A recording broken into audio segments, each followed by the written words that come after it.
का ढोल, एक श्वासा खाली जाता है तल्लुकी का मोल। ये कीमती श्वासें मिली हैं, लेकिन मालिक की मेहर से हमारी ये यूं ही बर्बाद होती जा रही हैं। जितना टाइम, जितनी श्वासें आपकी भजन बंदगी में लगी हैं, जो टाइम आपका सेवा में, सिमरन में, साथ संगत में, सोबत में बीता है, वही आपका अपना है, बचा हुआ बाकी सब धोखे में गुजर जाता है। इसलिए संत कहते हैं, हम संतों की बात नहीं मानते। संत रात और दिन चिल्लाते चिल्ला के समझाते हैं, कोशिश करते हैं कि भजन कर ले, कोई उनका हुक्म नहीं मानता। आप विचार करके देखो, ये दुनिया, किसी को ये भी नहीं पता है कि कोई कर्म कांड जब शुरू होता है तो कोई पता है भी किसने शुरू किया। अभी पीछे आपने देखा है कि भाई दीपावली का त्यौहार मनाया, क्यों मनाया? कि भाई रामचंद्र जी आए वनवास काट कर, उनकी खुशी में मनाया। लेकिन चलो ठीक है, रामचंद्र जी को मान लो, उनके लिए थोड़ी बहुत यादगिरी बना लो, लेकिन घर घर में लक्ष्मी की, गणेश जी की पूजा होती है, फिर त्योहार कहाँ मना रहे, किसको मना रहे? आप ये देखिए, ये जनता ऐसी है, इसको पता ही नहीं कि क्या करना है। किसने ये दौड़ चलाई, किसने करवा चौथ चलाई, इनको पता है। इनको तोड़ाने के लिए बहुत से संत कहते हैं ये पाखंड से निकलो, लेकिन इधर इतने पक्के रिश्ते बना रखे हैं, इधर से इनसे मोह नहीं हटता। संतों की बात नहीं मानते, संतों के वचनों को नहीं मानते, लेकिन कर्म कांड पाखंडवाद इसमें फंसे रहते हैं, इससे निकलना नहीं चाहते। इसलिए संत कहते हैं, इसी उलझन में, तोला तारी में ये उम्र घट रही है, और ना जाने पता नहीं किस समय वो आखिरी श्वास होगी और तुम्हें चला चली हो जाएगी। इसलिए संत कहते हैं कि ना जाने कब टूट जाएगी ये श्वासों की डोरी, भजन कर उम्र रही थोड़ी। ये उम्र थोड़ी है, एक एक श्वास करके यूं ही उम्र गुजरती जा रही है। कब भजन करोगे, कब नाम जपोगे? इसलिए संत कहते हैं कुछ तो कर लो भाई। हाँ जी, जिनके संग तूने प्यार लगाया, मकड़ी जैसा जाल बनाया। जिनके संग तूने प्यार लगाया, मकड़ी जैसा जाल बनाया। मतलब का संसार है पगले, मतलब का संसार है पगले, मतलब की है जोड़ी भजन करे उमर रही थोड़ी, भजन करे उमर रही थोड़ी।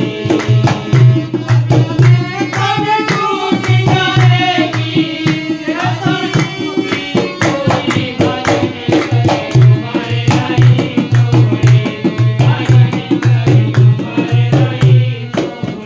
कहते हैं कि भाई ना जाने कब टूट जाएगी, पता नहीं कब किस समय ये मौत आ जाए।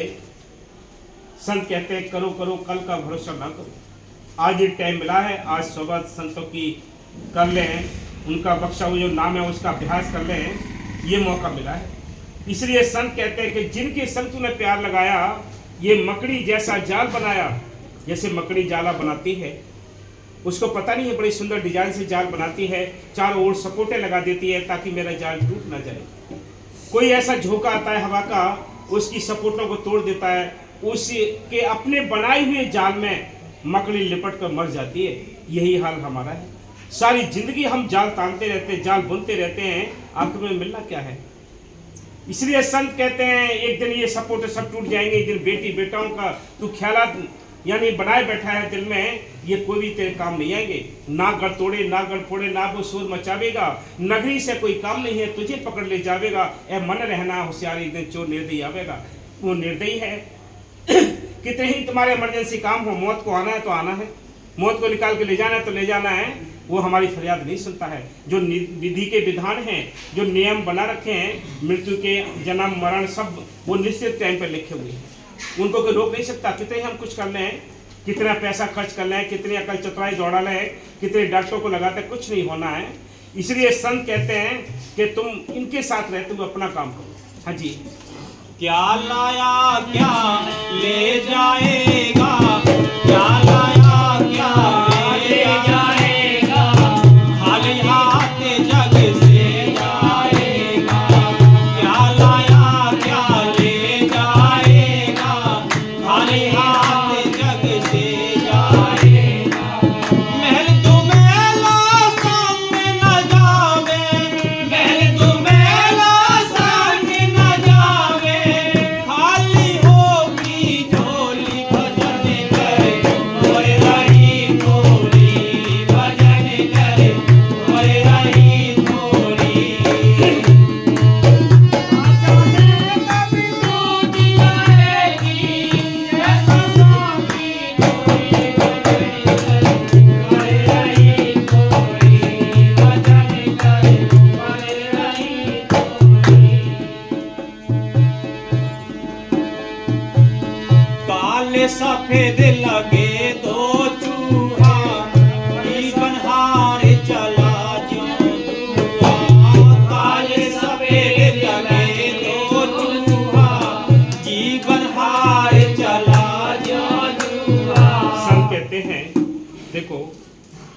संतों के जो वचन होते हैं किसी एक जाति धर्म के लिए नहीं होते, वो सबके लिए होते हैं, सबका साझा उपदेश लेकर आते हैं। संत कहते हैं काले और सफेद दो चूहा लगे पड़े हैं आपके कंधों पर बैठे, आपकी श्वास रूपी डोरी के लिए दोनों साइड से पुतर रहे हैं, काट रहे हैं, ये कम करते जा रहे हैं। ये दिन होता है, ये दिन यानी सफ़ेद सफ़ेद चूहा है, ये 12 घंटे यूँ ही कुतर देता है डोरी के। रात को हम सो जाते हैं, 12 घंटे यूँ ही चले जाते हैं। इसमें से कितना टाइम आपने परमात्मा के लिए दिया है, कितना मैंने परमात्मा को उसको याद करने के लिए दिया है, ये अपने आप कैलकुलेशन कर लीजिए। संत कहते हैं 24 घंटे में कम से कम 2-2.5 घंटे तो आपके परमात्मा के लिए बनते हैं। इसमें से कितना टाइम दिया है, अपने आप ही जोड़ गांठ कर लीजिए। सारी श्वास से बर्बाद होती जा रही है। इसलिए संत कहते हैं काले सफेद लगे दो चूहा, तू जीवन हार चला जो जुआ। जैसे जोहरी सारी अपनी धन दौलत को 2-4 दाव में ही हार कर चला जाता है, हाथ झाड़ते हुए जाता है, इसी प्रकार इस मनुष्य जीवन के लिए हम यूं ही हार के जाएंगे। आंख में पछताना पड़ेगा। पछताएंगे कब? आंख कब खुलेगी? आंख तब खुलेगी ना हमारी इस बॉडी से हम भजन करने के लायक रहेंगे, ना सेवा करने के लायक रहेंगे, ना सत्संग सुनने के लायक रहेंगे। कान बहरे हो जाएंगे, आंखें ओझल हो जाएंगी। कब फिर याद आएगा? फिर मालिक याद नहीं आता। फिर तो ये बॉडी के रोग हैं, रोग ही अपने सारे दिन स्मरण कराते रहेंगे। कभी इधर दर्द होगा, कभी इधर दर्द होगा, इनका ही हम भजन करेंगे, फिर मालिक का भजन नहीं करने का टाइम मिलेगा। इसलिए संत कहते हैं बड़भागी हो आप सब लोग जो मालिक की यादगिरी में अपना टाइम देते हो, उसके लिए बैठते हो, उस शासन की सोबत करते हो, उसके प्यारों की सोबत करते हो, ये बड़भागी की बात है।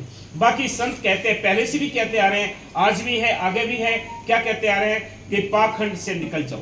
पाखंड में कुछ नहीं रे साधो, पाखंड में कुछ नहीं रे, पाखंड या नरभोग 84 खोज करो घट नहीं रे, कि घट के अंदर उस मालिक की तलाश करो। वो मालिक पहले भी अंदर मिला है, आज भी आगे भी अंदर मिलेगा, संतों के जरिए और नाम के जरिए मिलेगा। बिना संतों के जरिए नहीं मिलता। आप कितने घर के कर्मकांड पूजा पाठ कर लें, कुछ नहीं बनेगा।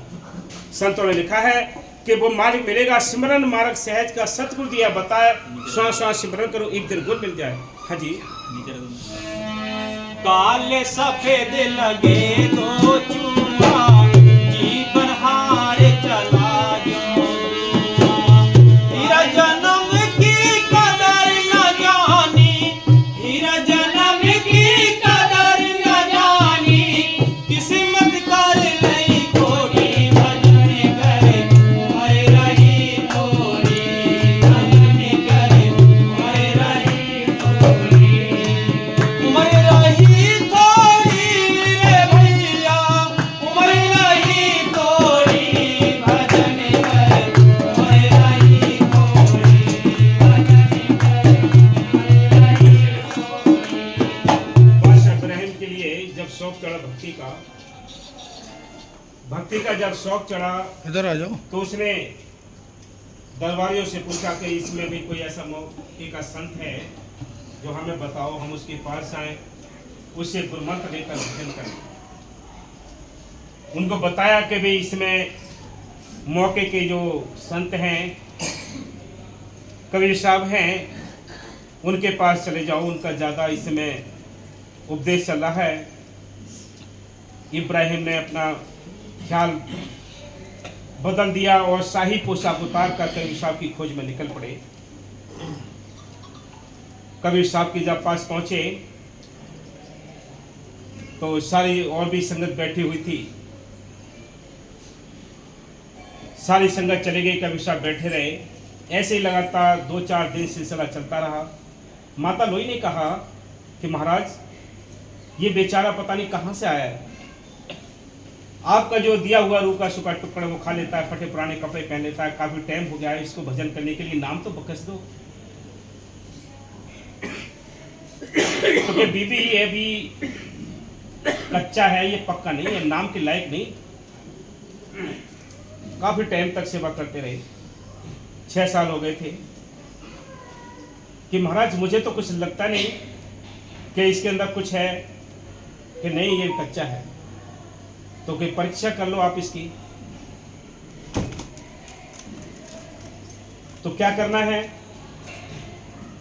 कबीर साहब ने कहा कि आपको जो घर का कूड़ा होता है उस कूड़े को टोकरी में भर के सुबह ये जैसे निकले, ऊपर से इसके ऊपर ये टोकरी डाल देना कूड़े की,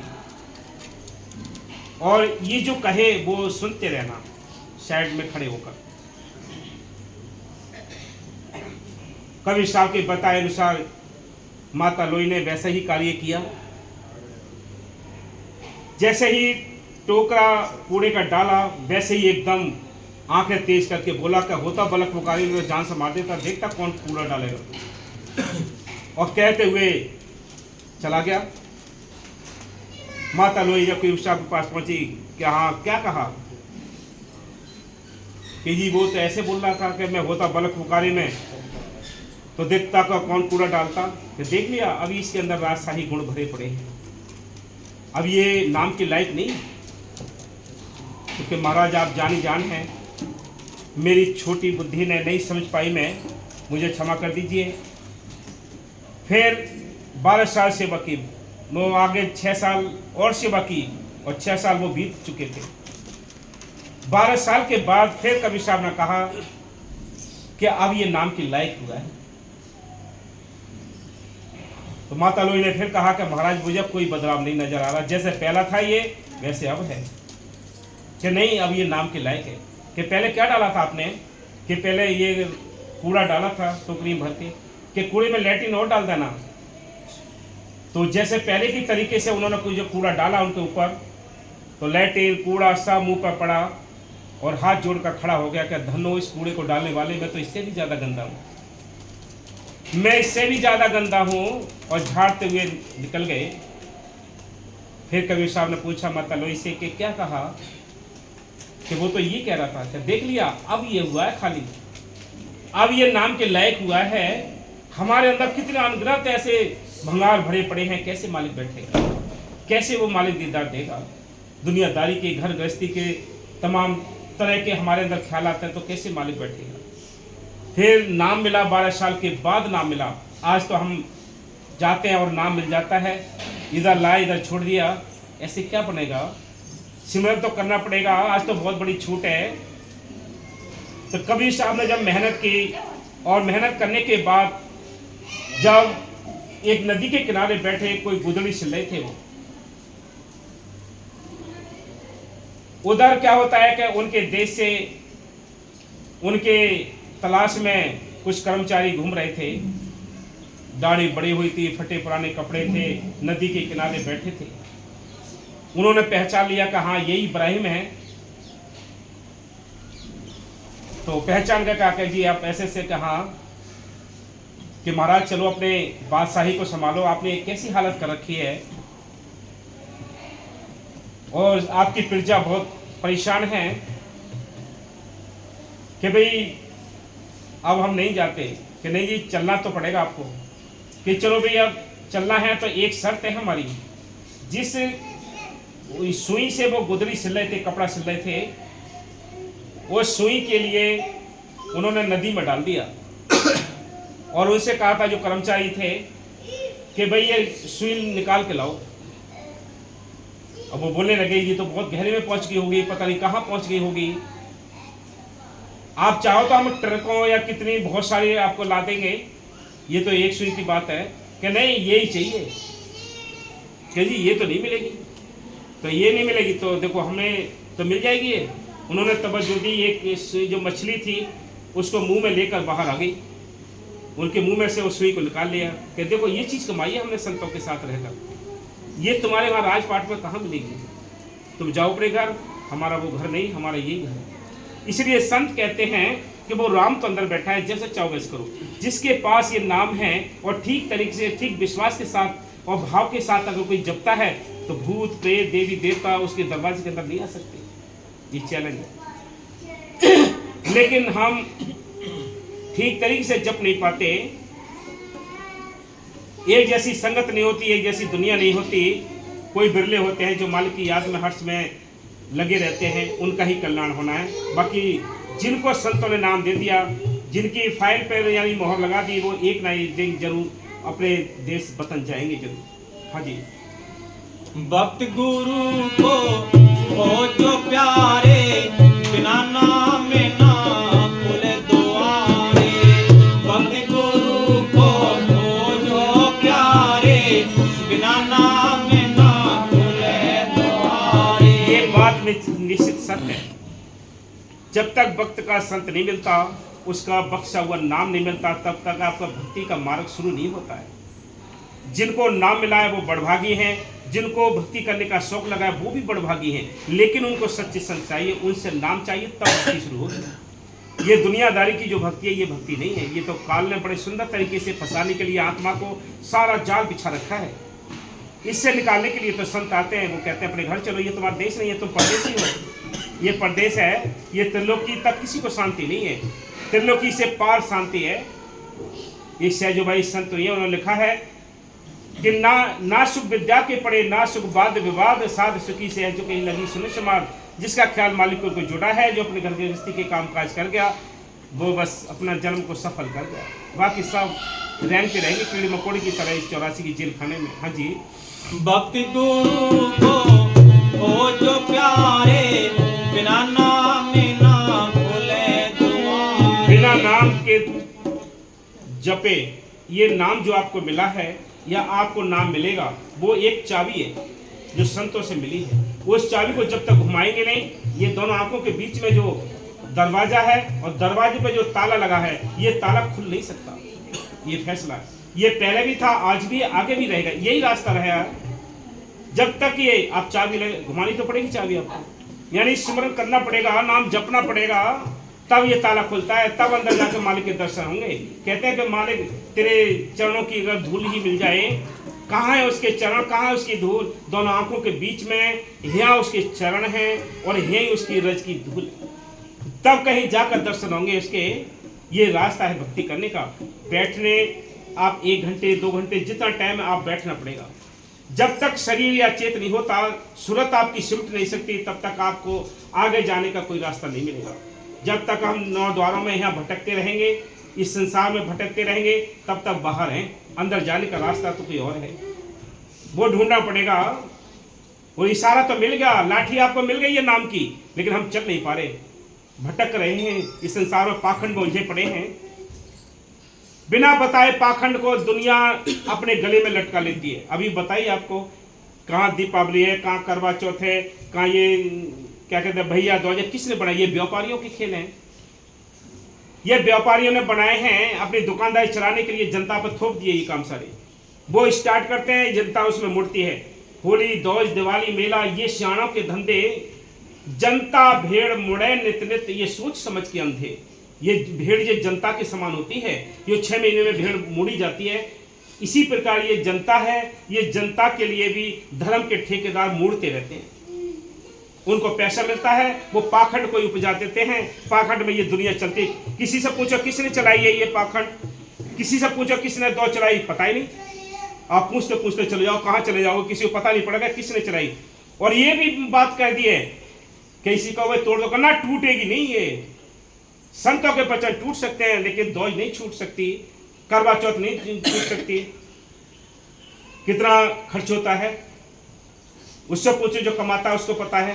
करवा चौथ करने में एक टाइम का 10-20 हज़ार, जैसे जैसे जिसका परिवार होता है, व्यवस्था होती है, वैसे वैसे खर्च होते हैं। क्या उस करवा चौथ के व्रत करने से, क्या मतलब इस पाखंड को करने से क्या सांसें बढ़ सकती हैं? अगर ये ऐसा हो जाए तो डॉक्टर होते व्रत रख लेंगे और मरीजों की सांसें बढ़ा देंगे। नहीं हो सकता। ये पाखंड है, पाखंड में कुछ नहीं है साधु, पाखंड में कुछ नहीं है। पाखंड या नरभोग 84 खोज करो घटमाई, घट के अंदर मालिक बैठा है, वो सारे काम करता है, अंग संग रहता है, हर समय काम करता है वो। हाँ जी। अमल भजन कर प्रीति लगा ले, अमल भजन कर प्रीति लगा ले, चढ़ जा नाम की पौड़ी, मरे रही तोड़ी। क्या कहते हैं? अमल, अमल का मतलब है यानी जो संतों के वचन हैं उनको मानना। जिन्होंने मान लिए, अमल कर लिए, उनको लाभ मिलेगा। जिन्होंने नहीं माना वो तो काल के हवाले चले जाएंगे, काल उनका हाथ पकड़ लेता है। अमल बिना कुछ नहीं करना। हाँ जी। अमल भजन कर प्रीति लगा